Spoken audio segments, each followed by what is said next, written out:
Hey everybody, Pritch here, and today I'm covering all the changes made to our Guardian class in the May 11th, 2021 update. Let's go! Before hopping right into the Guardian specific changes, I need to explain a few important overall changes introduced into the game. First, let's talk about the buffs Retaliation, Resolution, and Resistance. The buff Retaliation has been removed and replaced with Resolution. Retaliation used to reflect the percent of incoming damage back at the source for the duration of the buff. Resolution will now reduce incoming duration damage by 33% in all game modes. But Pritch, Resistance is better because it negates all effects caused by conditions on a player. And yes, that used to be true, but not anymore. Now, Resistance only negates non-damaging conditions currently on the player. Resolution reduces the damage of conditions such as burning, bleeding, and poison, while Resistance negates conditions such as immobilize, cripple, and fear. So basically, old Resistance got split in half, and now one half is covered by new Resistance, and one half is covered by Resolution. As a result of the change, any and all skills that have used or have Retaliation in the name are being changed to Resolution. Second, standardized boon and condition durations. Basically, the TLDR is all boons max at 30 seconds of uptime and all conditions max at 10 seconds of uptime. For us Guardians, this means that we have to press our buttons more as heal brands to maintain 100% uptime on all our different boons. Third, the exposed effect. Enemies with a blue Defiance bar received the exposed effect for 5 seconds after breaking the bar. Before the patch, the boss would receive a 50% additional damage from both power and condition damage. After the patch, the boss will now receive a 30% additional damage from power and 100% additional damage from conditions. Because of math, power damage has taken around a 15% DPS nerf during exposed, and Condi damage has gotten around a 33% buff during exposed. And all the Condi Firebrands grinned wider than the Grinch. Finally, mantras have gotten a quality of life update. Thank you! Finally! No more charging your stupid mantras. They'll work on an ammunition system with 3 charges with the exact same gameplay minus 2 features. First, you don't have to charge your mantras. Second, there's no longer a bonus effect for using the final charge of the mantras. Literally, with this change alone, you might start bringing that Firebrand into open world content because now you don't have to charge your stupid mantras every time you waypoint anywhere. Mantra changes also affect Mesmers, but they're not blue, so who cares? On to the Guardian changes. Let's go. First up is a nerf to Scepter 2. Symbol of Punishment has gotten its cooldown jacked from 6 seconds to 10 seconds. This nerf will hit powered Dragonhunters most as it will reduce the number of Symbol of Punishments while on Scepter rotation from 3 to 2. Condi Firebrands also use Scepter, and this increased cooldown will most likely reduce the number of symbols used by 1 because you won't be able to come out of Tome 1, use Symbol, use Renewed Focus, then use Symbol again because the cooldown won't be back. Next is a quality of life update on Scepter 3. Now, you can no longer activate Chains of Light unless you have a target. Previously, you could sometimes cast it without a target and lose the cooldown with nothing occurring. Next is a staff buff. Staff 3, Symbol of Swiftness, gets its cooldown decreased from 15 seconds to 12 seconds in PvE only. I can only assume this buff was because Swiftness max buff duration just got axed to 30 seconds. Next is Greatsword 4. Symbol of Wrath is now Symbol of Resolution. The cooldown has been reduced from 16 seconds to 12 seconds. While the cooldown receives a buff, the damage per strike is reduced by 10%, and this symbol strikes 5 times. Overall, this buffs the long-term DPS rotation of a Dragonhunter, but nerfs the immediate burst by a small bit.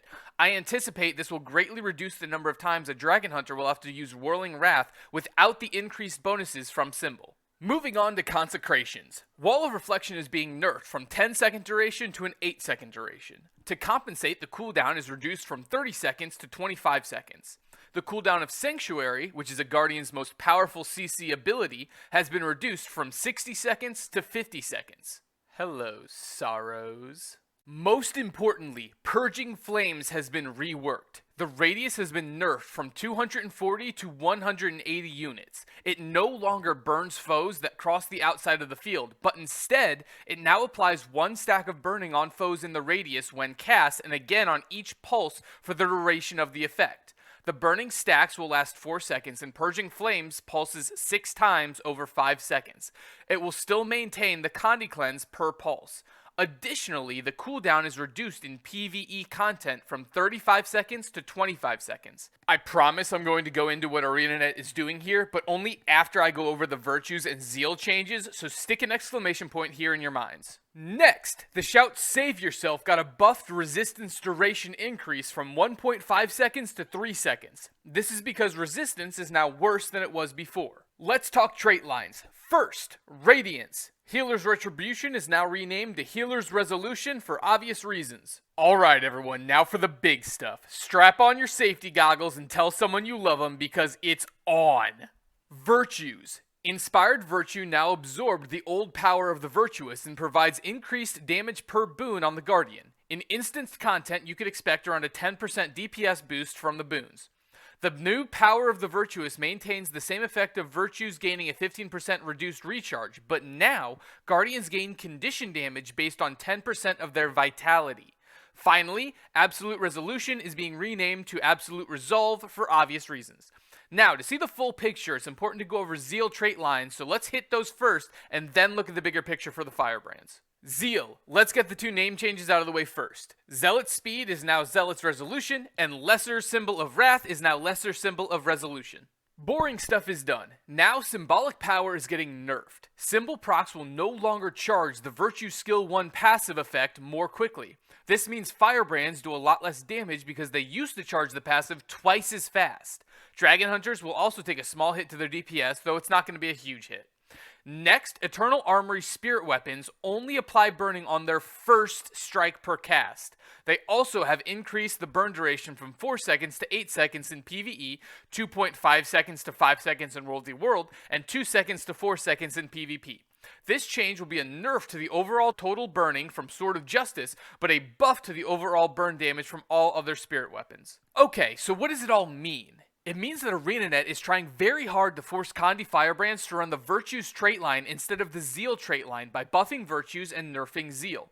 Pre-patch, Kandi Firebrands would run Radiance, Zeal, and Firebrand specs.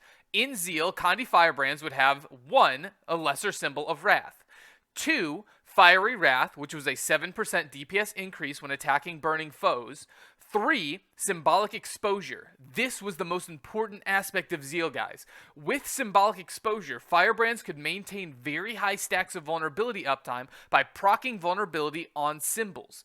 This will also provide a 5% DPS increase against vulnerable foes.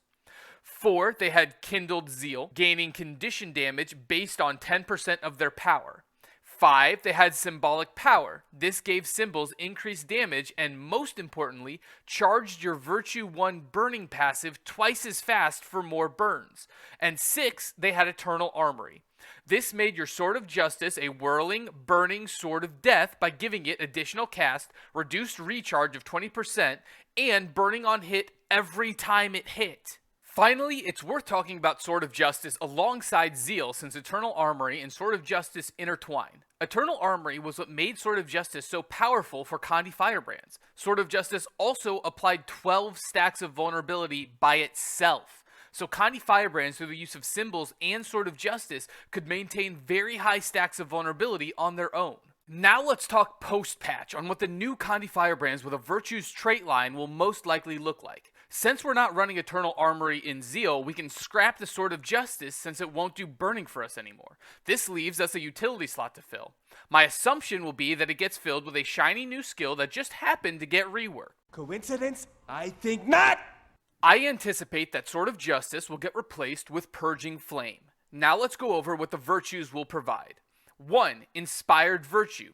This will provide might, regen, and protection when activating a virtue, but more importantly, it will also provide a 1% damage boost per boon on you. 2. Either Unscathed Contender or Master of Consecrations, where I would argue that the majority of fights will probably be Master of Consecrations. Master of Consecrations reduces the recharge of Consecrations, Purging Flame, by 20% and increases the duration by 2%. This would put Purging Flame lasting 7 seconds, sending out 8 or 9 pulses on a cooldown of 20 seconds.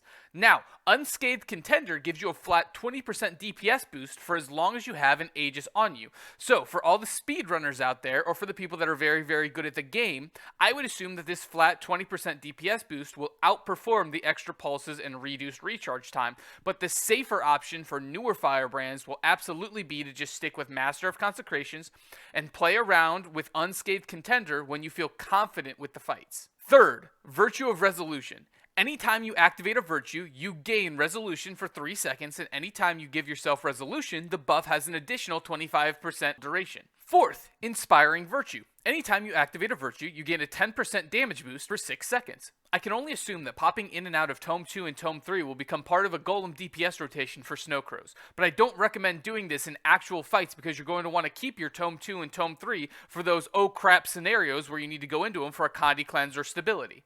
Fifth, Power of the Virtuous. Virtues gain a 15% reduced recharge and the new buff of gaining condition damage based off of 10% of your vitality. It's worth mentioning here that due to this condition damage per vitality, gear such as Carrion or Plague Doctor might rise in popularity and may potentially do more DPS than the current Viper's Sinister's Grieving set or a full Viper set. Time will tell what the new meta armor will become, but I encourage testing out the different stats to see what gives your Condi Firebrand the best bang for your buck. Sixth, Permeating Wrath. Your Virtue 1 passive burning procs every 3 hits instead of 5, and AoE burns in a 240 unit range around you. So, Zeal Firebrands versus Virtue's Firebrands. I anticipate and I believe that Virtue's Firebrands will do more damage than Zeal Firebrands overall, especially with Unscathed Contender. I guess the benches for these two builds differ by probably around 5k when amazing gamers min-max the kits well. But even though Virtue's Firebrands will do more damage, you will not want a group of only Virtue's Firebrands because they won't be applying vulnerability. In Fractals, for example, if everyone wants to run a Firebrand for DPS, one of the Firebrands should go Zeal. Take the DPS loss, but gain those consistent 25 stacks of vulnerability on the boss, which will significantly increase the overall team DPS. When you start pugging your Fractals and see all Firebrands, just be sure that one of them is at least willing to run Zeal for the vulnerability. Alright, that was the heavy hitting stuff. Let's knock out some more easy stuff and then head into some Longbow changes. The Firebrand trait Stoic Demeanor got a bug fix that caused a 3-second interval rather than a 1-second interval. Everyone uses Lore Master, but for you rare Firebrand PvPers, this is a welcome fix. Dragonhunter traits Defender's Dogma and Pure of Sight will use the correct icons now. Pure of Sight will get a description clarification to indicate damage increases with distance, and Defender's Dogma's internal cooldown decreases from 3 seconds to 1 second. Now on to the Longbow changes. I'm pretty excited for these changes and expect to see Longbow Dragonhunters in PvP and World v World as a result of the changes. First up, the auto attack. Puncture Shot no longer bounces to one additional target. Instead, the arrow pierces enemies and can strike up to 5 enemies with one auto, similar to a ranger. If more than one enemy is hit, all the enemies will receive cripple. Second, Longbow 4, Symbol of Energy, gets a buff. The cooldown is reduced from 15 seconds to 12 seconds, and cast time has gone from 3/4 of a second to 9/20 of a second. Third, Longbow 5, Hunter's Ward, has gotten a nice quality of life update. The skill now channels for 1 second, then releases the barrage. After the 1 second channel, you can move around and do whatever you want while the barrage drops. This is a very welcome change from the nearly 3 seconds of sitting still and channeling while hoping no one beats you up for sitting on the job. With these Longbow changes, I expect to see more Dragonhunter Longbow variants in PvP and World v World, particularly ones that use power.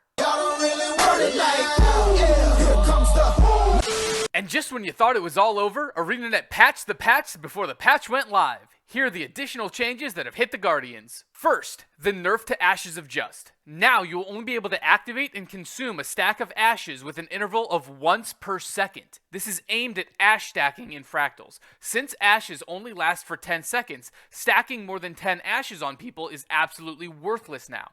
Additionally, every second it takes you to get from the Mistlock to the boss is another ash stack lost. This is a direct nerf to Firebrand's initial burst in Fractals, but shouldn't affect the overall DPS by too much. Second, the nerf to Tome 1, Chapter 2, Igniting Burst. This is a PvE change only. Pre-patch, this did 2 burning stacks lasting 5 seconds. Post-patch, this does 1 burning stack lasting 10 seconds. Overall, it's DPS neutral, but it will take a longer amount of time for the damage to be realized. This is a direct nerf to the burst of a Condi Firebrand. Your overall DPS will not be changed, but you will burst slower due to this. Finally, weighty terms now occurs on any mantra use, and when you cast a mantra, you inflict slow on the enemy for 1.5 seconds with an internal cooldown of 10 seconds. Stoic Demeanor now procs when inflicting slow on enemies, which means proccing weighty terms instantly procs Stoic Demeanor if both traits are chosen. This means that casting a mantra on an enemy will slow the enemy due to weighty terms, which will instantly apply burning an additional 4 seconds of slow with Stoic Demeanor.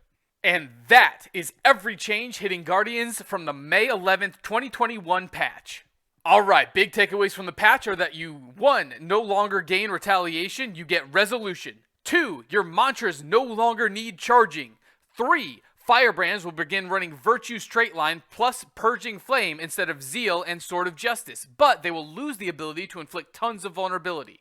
4. Longbow Dragonhunter might become more viable in World v World PvP and possibly open world mob tagging. And 5. Firebrand Burst and Ash stacking has been nerfed, but overall DPS shouldn't be hit too hard.